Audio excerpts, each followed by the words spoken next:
प्यारे बच्चों, आइए आज हम व्याकरण के अंतर्गत अनेक शब्दों के लिए एक शब्द के बारे में पढ़ें। बच्चों, यहाँ 3 चित्र दिखाई दे रहे हैं। ऊंट के साथ लिखा है थलचर, मछली के साथ लिखा है जलचर और पक्षी के साथ लिखा है नभचर। आइए जरा इनके बारे में विस्तार से जानें। थल अर्थात धरती पर विचरण करने के कारण ये थलचर कहलाता है। ऊंट क्योंकि जमीन पे चलने वाला है इसलिए उसे थलचर कहा जाता है। जल में चलने वाला जलचर, पानी में रहता है, पानी में चलता है, इसलिए वह जलचर कहलाता है। मछली पानी में रहती है अतः मछली जलचर कहलाती है। नभ में विचरण करने वाला नभचर, जो आसमान में विचरण करे, आसमान में घूमे, उसे नभचर कहते हैं। पक्षी क्योंकि आसमान में विचरण करने वाले हैं अतः उन्हें नभचर कहा जाता है। उपयुक्त उदाहरणों में थलचर, नभचर, जलचर ऐसे शब्द हैं जो एक पूरे वाक्यांश को व्यक्त कर रहे हैं। ऐसे ही शब्दों को वाक्यांश के लिए एक शब्द कहते हैं। ये शब्द क्योंकि अनेक शब्दों के एक स्थान पर प्रयोग होते हैं इसलिए इन्हें अनेक शब्दों के लिए एक शब्द के नाम से जाना जाता है। आइए जरा इसकी परिभाषा देखें। भाषा में जब अनेक शब्दों, वाक्यांशों अथवा पदबंध के लिए एक शब्द का प्रयोग किया जाता है तो ऐसे शब्दों को अनेक शब्दों के लिए एक शब्द या वाक्यांश के लिए एक शब्द कहते हैं। इन शब्दों के प्रयोग से कम शब्दों में विस्तृत और गंभीर बात को सरलता से कहा जा सकता है। तात्पर्य यह है कि इन शब्दों के प्रयोग से भाषा संक्षिप्त और प्रभावशाली बन जाती है। आइए वाक्यांशों के लिए एक शब्द के कुछ उदाहरण देखें। अभाव, किसी चीज का ना होना, कमी होना। जल के अभाव में जमीन सूख गई है। किसानों का जीवन कष्टमय हो गया है। पानी का अभाव है, वर्षा की कमी हो गई है अतः जमीन बिल्कुल सूख गई है। अकर्मण्य, जो कर्म ना करता हो, बिना काम किए जो आलसी बना बैठा रहता हो, उसे अकर्मण्य कहते हैं। अकर्मण्य व्यक्ति समाज के लिए अभिशाप है। अरे दिन भर अकर्मण्य क्यों बने बैठे रहते हो, कुछ तो काम करो। कृतघ्न, किए गए उपकार को ना मानने वाला, ऐसा व्यक्ति जो किसी भी उपकार को ना माने। कृतघ्न व्यक्तियों के प्रति सचेत रहना चाहिए क्योंकि वो विश्वास पात्र नहीं होते, कभी भी धोखा दे सकते हैं।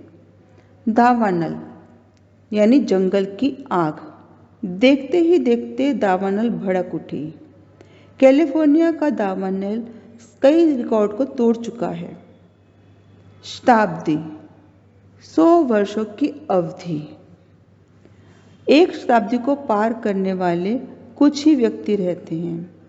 नित्य प्रति योग अभ्यास करने से आप शताब्दी तक दीर्घ आयु वाले हो सकते हैं, यानी आपकी आयु 100 वर्षों से अधिक हो सकती है। विश्वसनीय, विश्वास के योग्य। विश्वसनीय सूत्रों से ज्ञात हुआ कि इस घोटाले में कई नेताओं का भी हाथ था। भूतपूर्व, जो पहले हो चुका हो। अटल बिहारी वाजपेयी भारत के भूतपूर्व प्रधानमंत्री थे। गोपनीय, गुप्त रखने योग्य, यानी ऐसी बात जो किसी को नहीं बतानी चाहिए, गुप्त रखने योग्य हो सकती है। गुप्तचर ने सेनापति द्वारा भेजा गया गोपनीय संदेश राजा तक पहुंचा दिया।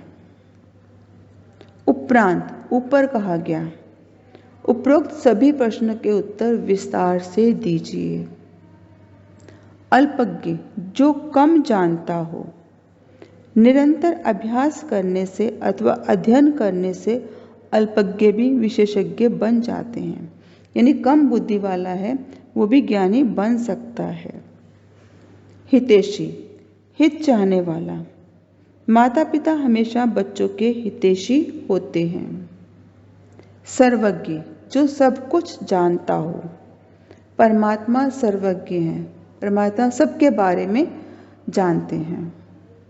जिज्ञासु, जानने की इच्छा रखने वाला। दादाजी ने जिज्ञासु बालक की जिज्ञासा को शांत करने का प्रयास किया। बच्चों के मन में बहुत सारी जिज्ञासाएं रहती हैं, ये क्या है, वो क्या है, जानने की इच्छा करते रहते हैं। तो छोटे बालक जिज्ञासु प्रवृत्ति के होते हैं। हर पल उनके मन में कुछ न कुछ बात जानने की इच्छा रहती है। पारदर्शी, जिसे आर पार देखा जा सके। कांच एक पारदर्शी पदार्थ है जिसके आर पार देखा जा सकता है। मैंने अपने कमरे के दरवाजे पर कांच लगवाया।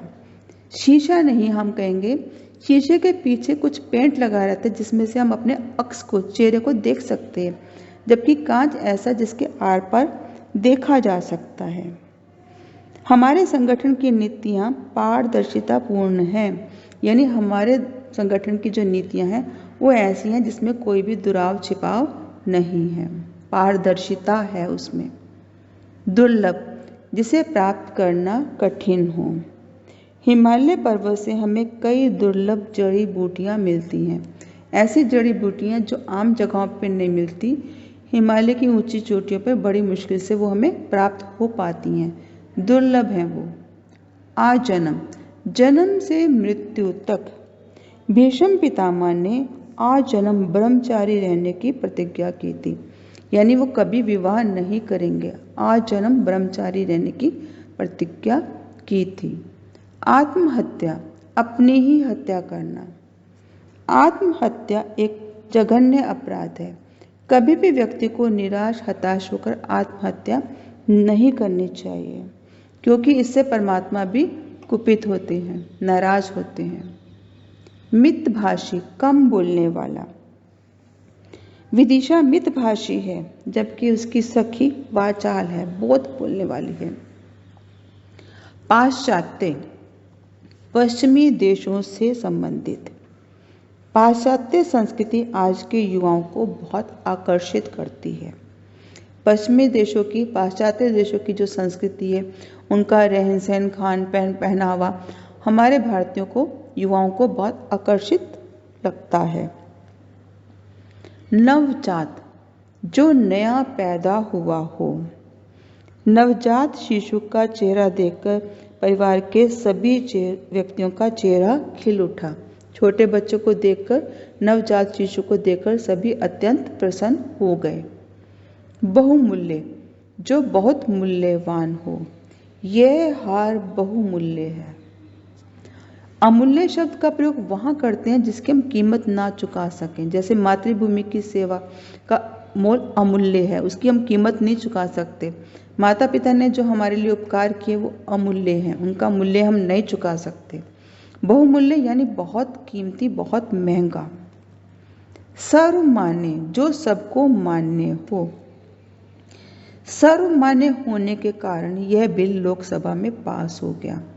लोकसभा के सभी सदस्यों ने अपनी मान्यता दे दी, सहमति प्रकट कर दी, तो वो बिल पास हो गया। यानी सबकी सहमति से जो सबने मान लिया वो सर्वमान्य है।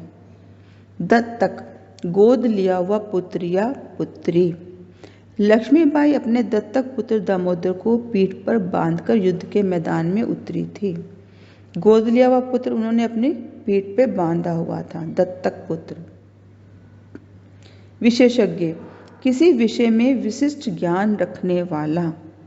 प्रयोगशाला में कई विशेषज्ञ अनुसंधान कार्य में लगे रहते हैं, कुछ न कुछ खोज करने में लगे रहते हैं। हस्तक्षेप, दूसरों के काम में दखल देना। हमें कभी भी दूसरों के काम में हस्तक्षेप नहीं करना चाहिए।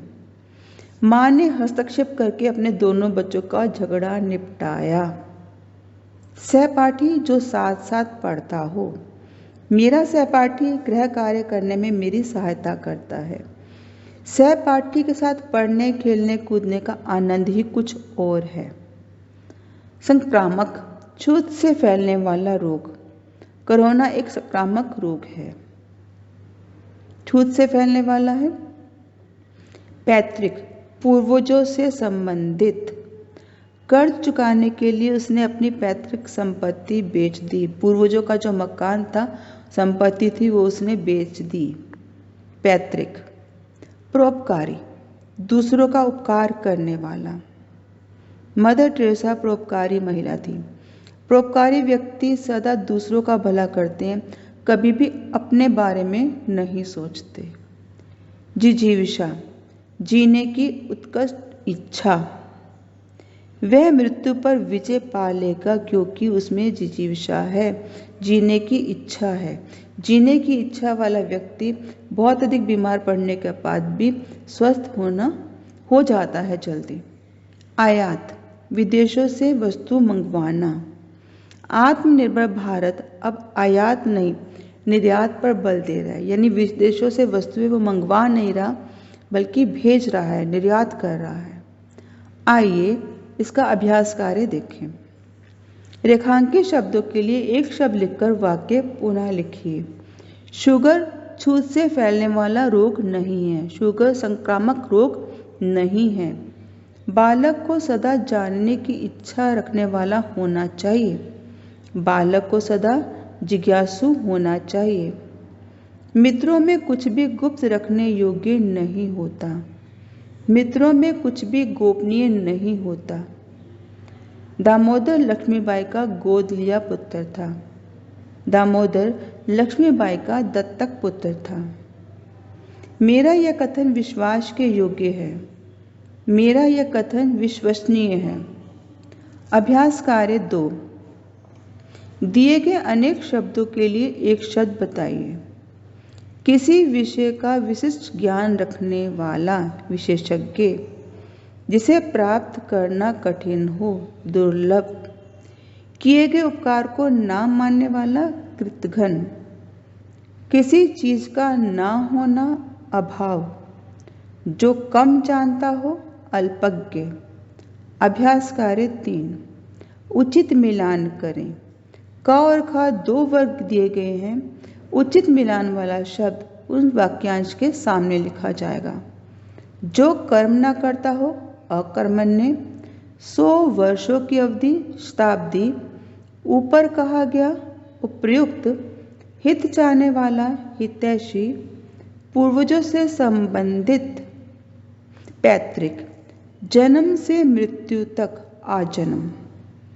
आशा है आपको ये पाठ वाक्यांश के लिए एक शब्द अर्थात अनेक शब्दों के लिए एक शब्द समझ में आ गया होगा। धन्यवाद।